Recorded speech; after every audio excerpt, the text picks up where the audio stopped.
Welcome to the day of. Today we're going to introduce the robot school concept a little more.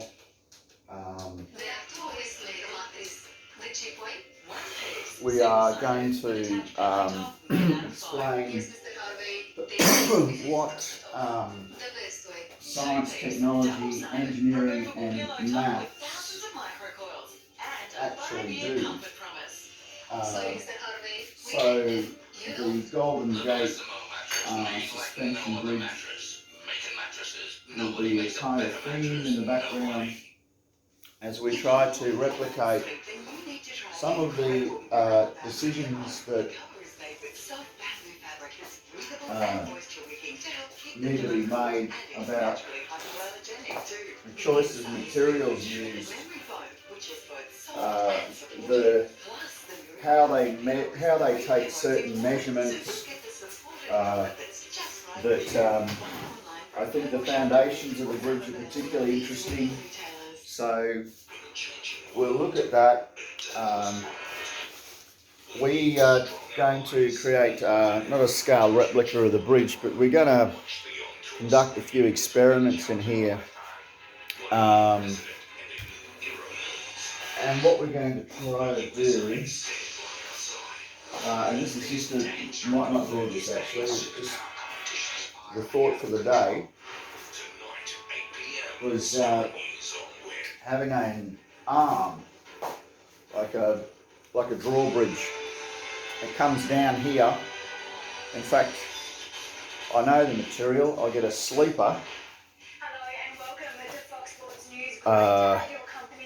R35. So now I'm a piece of R35. I think it is treated timber pine.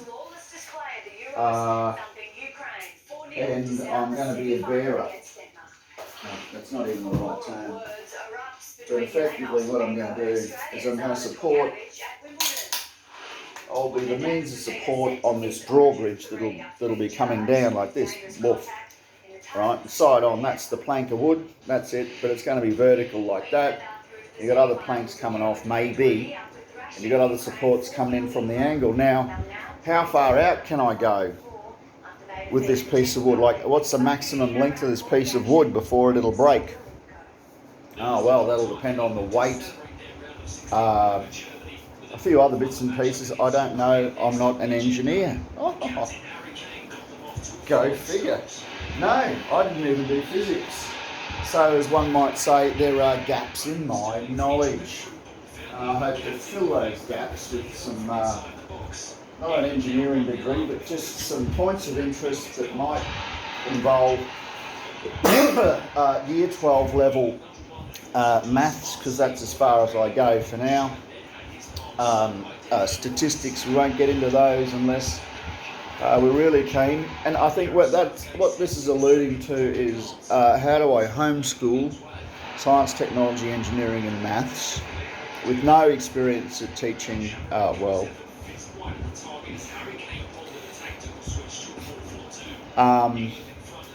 no experience at engineering or physics, so we're just going to wing it, and we're going to start with a real life project that is going to be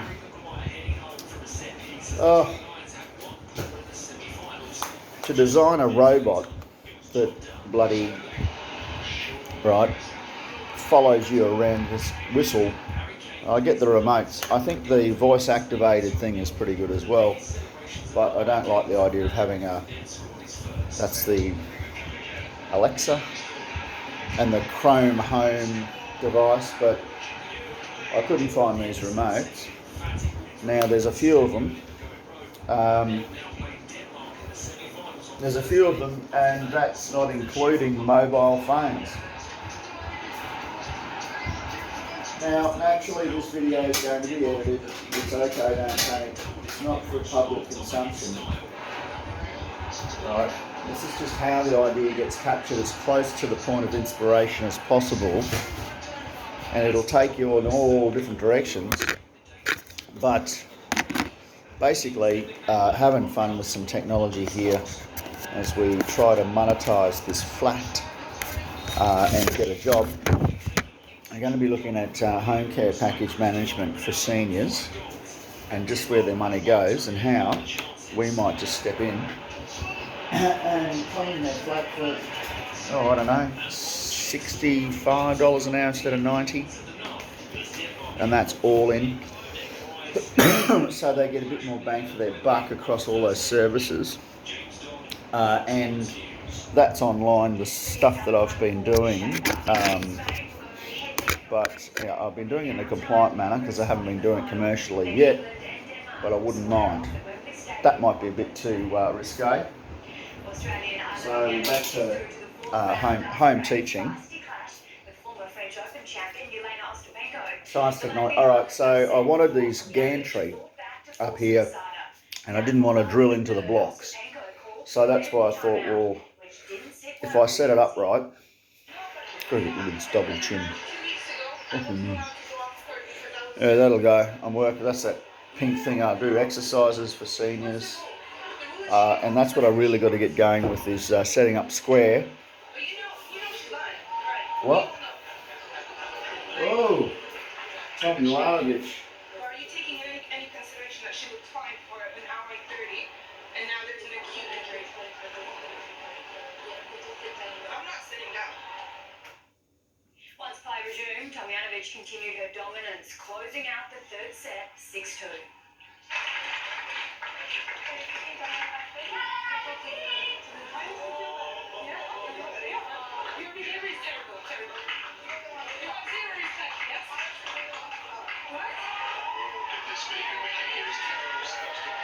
Oh, bitch fight. Love it.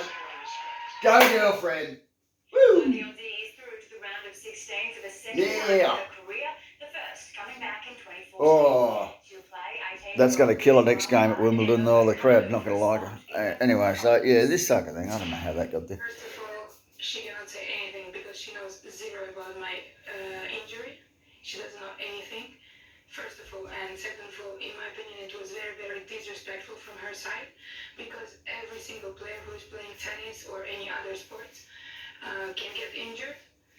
So she cannot say anything unless she knows anything from the physios or from the doctor. There was nothing wrong with her. From my side, I played her.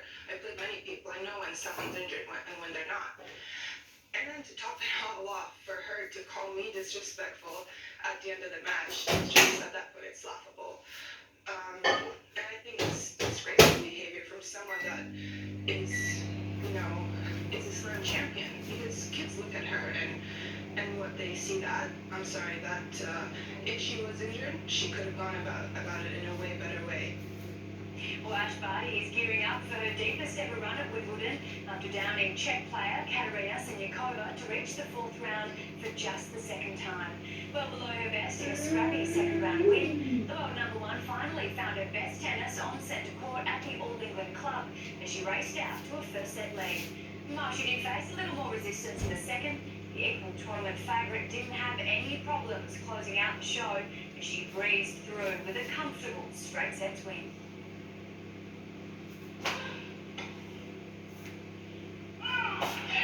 Right, so we are away. Now,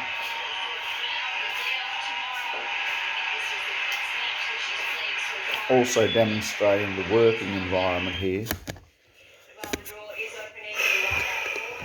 Now I've got the remote, so I'm going to do something about the noise. She comes up against 14th seed Barbora Krejcikova. The news wasn't nearly so good. We were talking about work environment. Export. So We have. we're going to go here. Come on. So we run an entrepreneurial school here as well, and we have a blank canvas concept, and basically the idea is you have this space to work with, and you design an installation, right? you design the installation in the flat, and means you have basically a wine and cheese night. Invite your judges and guests who waft through the fucking joint for, I think, a week, and then the judges on Friday night. So this would be the Learn German for Australian non-native German speakers.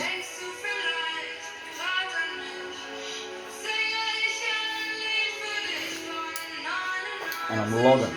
This is my daily log. Internal purposes only. So, get a bit of an idea about the work-life balance. Alright, we'll just get a bit of fucking duff on with these bad boys.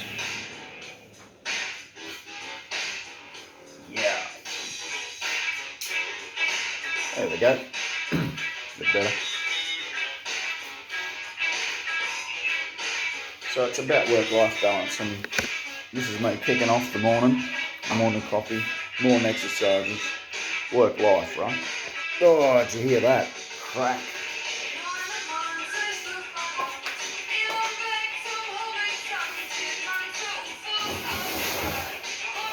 Start moving stuff to the outer of the dance floor. And it doesn't take long. So that's 2 moves.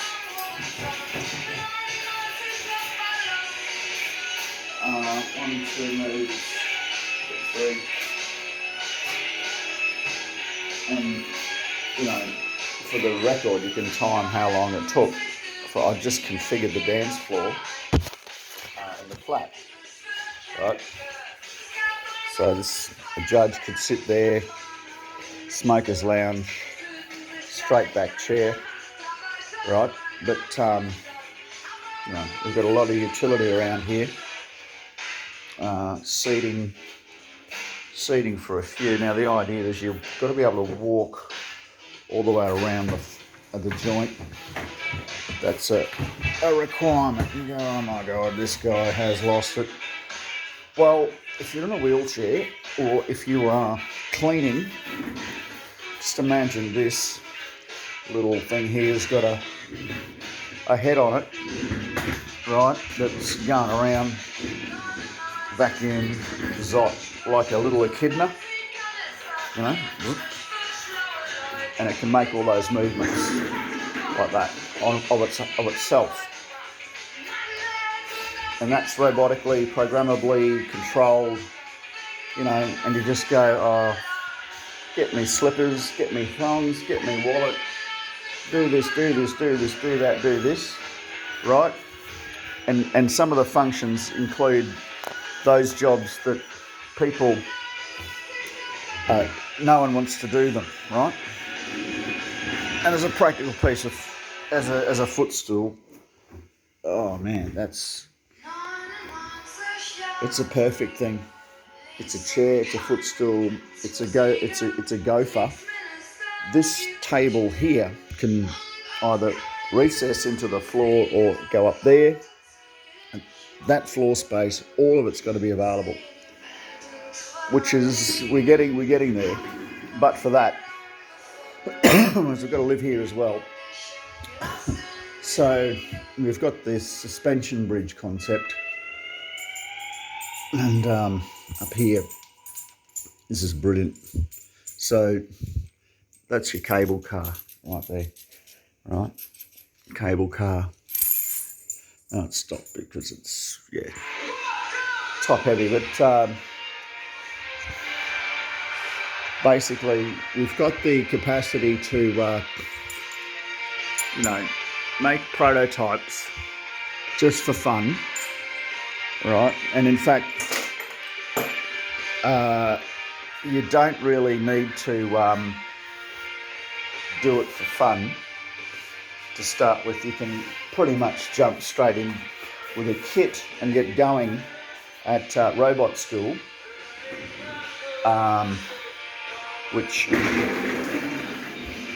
which is kicking off pretty shortly, right? So imagine I was able to program that move instead of kick the chair over. That's where it's going. And why would you want that? Well, because old mate that sits in the corner, he might not be able to, you know, if everything gets up and folds up and goes away, and this whole space, I'll take you for a lap, right? All in the corners, that's going, all that's going, curtains gone, all that going, gone, right? So then you can see the corners. And because they're all denominated in squares, you've got the perfect, you've already got the grid reference set up without having to program anything. You know, that background there, that becomes the roadmap, and then you can program your robot to move, okay, around the place. So these two bad boys will get together and do a lap, right? Do a lap, and then the arm, that thing on the robot that's got a hold of that thing, and it won't be exactly like that, but you know, just for fun, it'll actually be a spinning mop, and I've got one of those right fucking here, and it's got this little centrifugal force drying, mop drying thing, so, and a bucket. Well, we can improve on the bucket, and we can improve on the cleaning, and we can put it on this device, and in fact we can put about 5 of those bad boys on if we want, and a massive engine just going woo! And that motor that sits here spinning those mops will have a gearbox off it to start with to drive those. So we go mechanical gearbox, and then what I want is electric motors in each of these bad boys here, those 5, and then a controller that manages the force and torque on each one, right? And I think that'd be something pretty sensational for getting around here. I think then when you break these arms, put joins in these arms here, then and they can pull in like that, then you can start sort of getting a bit sort of terrestrial, going up a pretty solid mountain. So we'll look at that later, because that crawling thing I hadn't thought of until now, but I certainly thought about it. I funked about this, mate. I funked good and hard. So here we are. We'll drop that down a bit lower. That's my shield. So on a dartboard on there. Dartboard and some lights along here. Right, and there'll be TV there. Lift this up. Goes above, protects the television, so my TV doesn't get hurt when I start throwing the darts around. Alright, now the suspension bridge. You can see I've got a bit of a start with this pink rope here. Wow, there we are. So that pink rope, let's say that's a steel cable now instead of elastic, right? But, you know, steel cable stretches too. So we've got to think about the angle that it's on, and we've got to think about, let's assume we want this plank to be, want the plank to be horizontal, but down here, and supported by a post, right, and a steel cable going up here. Assume that's a post, and that this thing is not anchored there, but anchored on the other side of it. All right, for now. So let's just assume it's anchored there. Now, see the give it's got. That's a certain amount of resistance, and there's a maximum amount we can stretch this rope before it'll snap. Okay, and they test steel cable until it snaps, right? It's called stress testing. So they'll just keep doing these ones. Actually, I'm always multitasking. I'm doing me morning exercises as well, so I walk you through my ideas. Oh, so that feels pretty good on that left shoulder. Oh, everything's cracking. Oh, that's good. That is really good. Oh, yeah, for anyone over 40, I recommend this. Oh, man. Just to get those weird movements. Oh, that has given me such relief. I'm not kidding. So,